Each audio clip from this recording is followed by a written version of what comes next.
कि सरकार जब से आई है जुमले की सरकार, और हमारे आदरणीय गृह मंत्री ने इसको खुद एक्सेप्ट भी किया। उन्होंने माना कि हम जुमले देते हैं और वोट लेने के लिए जुटे।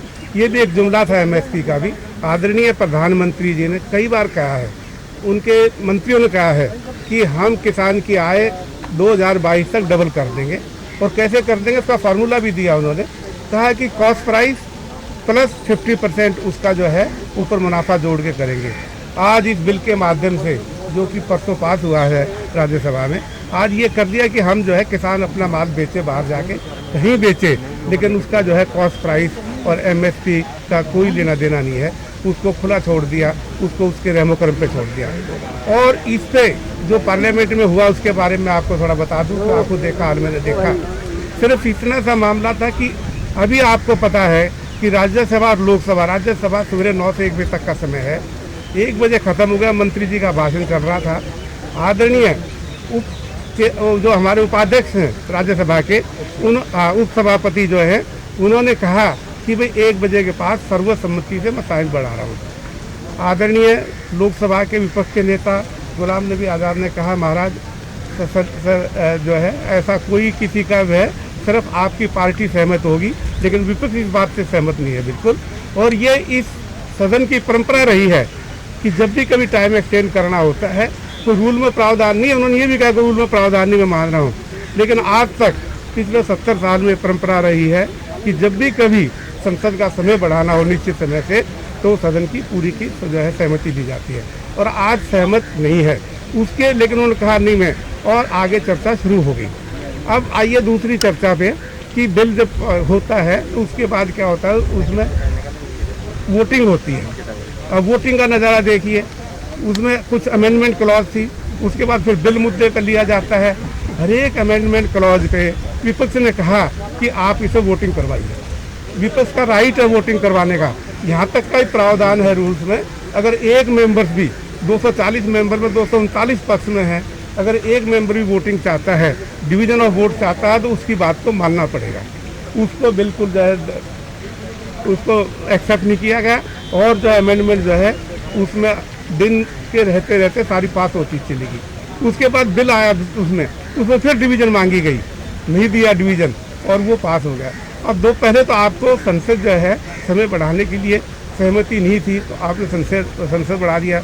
उसके बाद बिल पास करने में डिवीजन मांगा गया, डिवीजन नहीं दी, और ये तय हुआ कि भाई कल सवेरे जो आप कर लीजिए, आपकी संख्या है, आपका बिल पास हो जाएगा, उस समय दीजिए। अभी जो है वक्तव्य दिया है अपना कृषि मंत्री जी ने, उस पर संसद को उसको थोड़ा समय दीजिए और कल, लेकिन उसको अर्जन नहीं किया गया। तो इस प्रकार की तानाशाही से संसद को चलाया जा रहा है। और इसी को लेके हमारे जो उपस्थित के सदस्य थे, उन्होंने इसको प्रोटेस्ट किया। प्रोटेस्ट करने में उनके साथ दुर्व्यवहार किया मार्शल्स ने, उनको उठाया। इवन हमारे जो संजय जी हैं, जो हमारे आम पार्टी के सदस्य हैं, उनका कुर्ता भी फाड़ दिया गया, पैर से पकड़ के खींचा गया संसद के बीच में मार्शल द्वारा। तो इस प्रकार का जो है वातावरण है, और इसी वजह को इसको लेके प्रोटेस्ट में आज वो जो है जो 8 सांसद सस्पेंड किए, उनको जो लेके वो आज धरने पे हैं।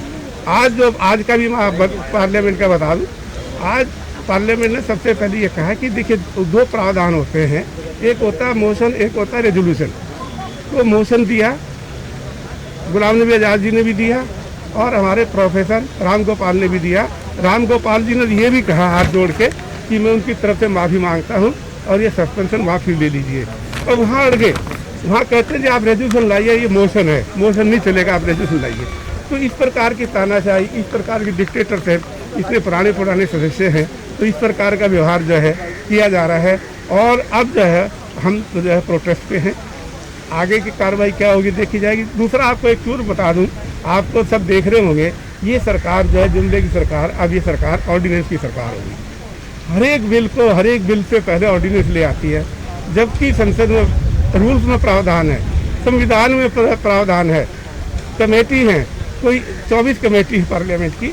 कोई भी जो बिल आता है उस कमेटी को पहले उसमें डिस्कशन होता है, क्योंकि एक सिस्टम में कलेक्टिव विजडम जो आता है, उसमें भी आपको एक चीज़ और मैं बता दूं, जितनी पार्लियामेंट्री कमेटी है उसमें सत्ता पक्ष के मेंबर ज़्यादा होते हैं। वहाँ इनको डर नहीं होना चाहिए कि कहीं वोटिंग के द्वारा विपक्ष जो है आपकी बात को दबा देगा। कभी भी ये इन्होंने सिस्टम बना लिया है ये कभी भी पार्लियामेंट्री स्टैंडिंग कमेटी को रेफर नहीं करते, इतना ही ऑर्डिनेंस लाए और उसमें जो है बिल पास कर दिया। दूसरा, ये ऑर्डिनेंस जो है पास करते चले जा रहे हैं और दबाए जा रहे हैं। इस बिल पे जो फार्मर्स का बिल था, विपक्ष ने डिमांड की कि आप इसको सेलेक्ट कमेटी को भेज दीजिए। ये बहुत बड़ा मुद्दा है, किसान का मुद्दा है, मजदूरों का मुद्दा है, देश का पूरा देश का मुद्दा है। जहाँ की 70% पॉपुलेशन हिंदुस्तान की कृषि पर निर्भर करती है। अभी भी जो आपने जीडीपी देखी होगी, 24% डाउन आई जीडीपी। अगर उसमें कृषि का योगदान नहीं होता जीडीपी में, तो वो जीडीपी भी कहीं की कहीं और मतलब 30% मिलती। तो इस प्रकार जो किसान आज जीडीपी को भी देख रहा है और उसके साथ इस तरह का व्यवहार किया जा रहा है, उसकी बात रखने का उसको कहा नहीं जाता। तो डेमोक्रेसी नाम की कोई चीज़ नहीं है। ये सरकार ऑर्डिनेंस सरकार हो गई है, ना स्टैंडिंग कमेटी की ज़रूरत है, ना सेलेक्ट कमेटी की ज़रूरत है, ना पार्लियामेंट में विपक्ष की ज़रूरत है। तो इस प्रकार से जो है, अगर आपका कोई इसमें और कोई सवाल हो तो मैं तैयार हूँ बताने के लिए, क्योंकि मैं आंखों देखा सारा आपके सामने वृत्तांत किया।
Download Tarang online radio app from Google Play Store.